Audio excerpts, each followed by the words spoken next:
Bonjour madame, oui, on voulait juste vous poser une question pour comprendre un peu mieux le rôle du GEF en Afrique et dans la question de l'eau. Donc on a vu que vous avez parlé de la question du Tchad et du soutien à ce projet-là. Et est-ce que vous pourriez nous parler de deux autres projets que vous financez là-bas ou que vous cofinancez en Afrique sur la question de l'eau? Sur la question de l'eau, on a financé tous les grands bassins. D'accord. Que ce soit le bassin du Niger, le bassin du Nil, enfin on les a tous financés. Et pas pour faire de la pub, je vais vous donner une brochure qui est là, qui vous indique justement c'est le type de financement qu'on fait sur les bassins, qui sont des financements très spécifiques, qui sont assez peu connus, parce qu'en général nous on vient très en amont, on met des millions, mais vraiment beaucoup de millions de dollars, simplement à créer les mécanismes qui vont faire que des pays qui partagent des bassins vont accepter de se parler. D'accord. Et donc nous, on est, si vous voulez, sur cette partie cachée dont personne ne parle jamais, qui coûte la peau des fesses et qui est essentielle pour ensuite construire un certain nombre de choses. Par exemple, toute la discussion qu'il y a eu sur le bassin du Nil, elle a été financée par le FEM. Ensuite, ça donne lieu à des méga de financement de la Banque mondiale et d'autres, mais ce sont les investissements. Simplement, exactement. Mais l'enceinte de discussion où vous amenez 25 ministres dans la même pièce, avec des problématiques politiques qui sont généralement aux antipodes les uns des autres, personne ne le finance, personne n'est derrière ce genre de choses. Alors, donc ça permet vraiment de catalyser la coopération. Exactement. Et nous, on considère... Alors, sur l'Afrique, en plus, j'ai un de mes experts chez moi, donc moi j'en suis pas une d'expert sur l'eau, mais une fois m'a expliqué, il m'a démontré que tous les conflits en Afrique, tous sans exception, avaient eu un problème d'eau à la base. Tous.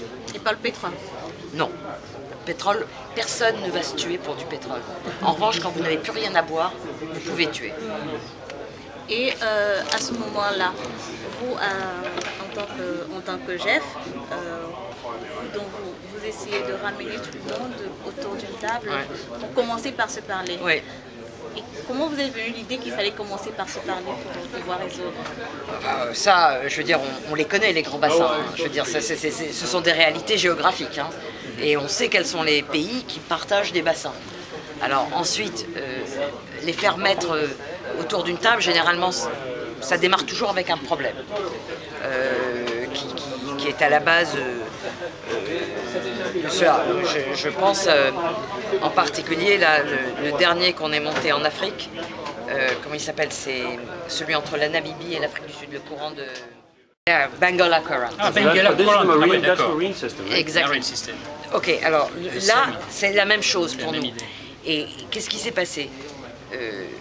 À cause du réchauffement climatique, les Namibiens qui pêchaient beaucoup de poissons et qui avaient donc des grosses pêcheries, ce qui représente 60% de leur PIB, les poissons sont descendus. C'est-à-dire qu'ils étaient plus en Afrique du Sud. Et pour les Namibiens, il s'est posé deux problèmes. Un problème d'urgence. Est-ce qu'ils pouvaient continuer à les pêcher? Mais c'était rentré dans les terres, les eaux de l'Afrique du Sud. Et la deuxième question, c'était aussi de savoir si le phénomène qu'on voyait apparaître là était un phénomène permanent ou si c'était un phénomène épisodique.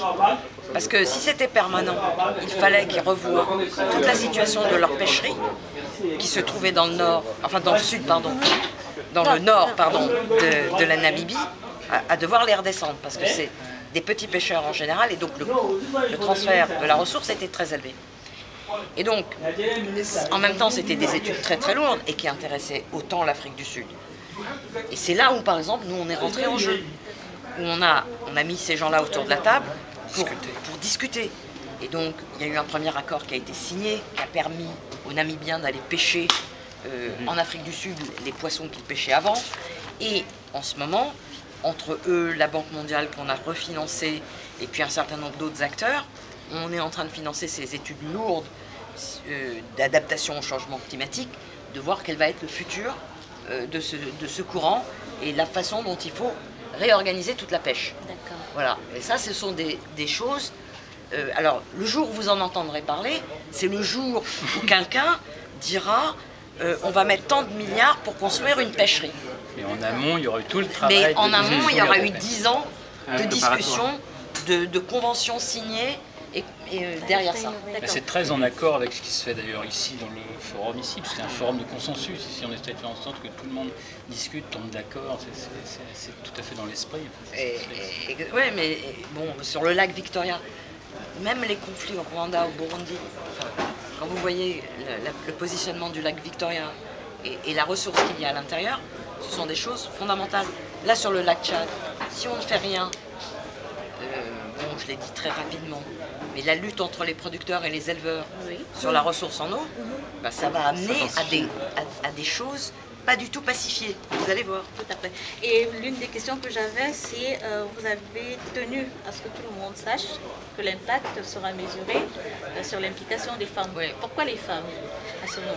Bah, si vous voulez, parce que... Elles sont pas souvent autour de la table quand on discute. Non, mais justement, on va les mettre. Parce que, enfin, sur tout ce qui est lié à l'eau, à l'énergie, énergie bois et compagnie, je veux dire, tout ça, c'est la femme. C'est une dynamique entre aux ressources et aux énergies. Exactement, qui est généralement entre les mains des femmes sur cette partie de l'Afrique. Et que, donc, jusqu'à présent, quand on faisait ces projets, on le disait, que bien entendu, il fallait faire attention. Mais on n'avait pas d'indicateur. Et là, nous, on a décidé que ce n'était pas simplement du discours. Le succès de ce projet va être lié au fait que les indicateurs qu'on va mettre sur l'implication des femmes dans ce projet vont être réalisés. C'est-à-dire que même si techniquement il se passe bien mais que les femmes ont été mises en dehors de la discussion, on jugera ce projet de façon négative chez nous, compte tenu de la façon dont on construit les taux de succès de nos projets. D'accord. Et est-ce que vous n'avez pas peur que le projet à ce moment-là il ne passe pas? Ah mais il est passé chez moi. D'accord. Maintenant qu'il soit mis en œuvre, c'est autre chose. Mais chez moi, il est passé. D'accord. Première étape. Très bien. Merci. Merci beaucoup.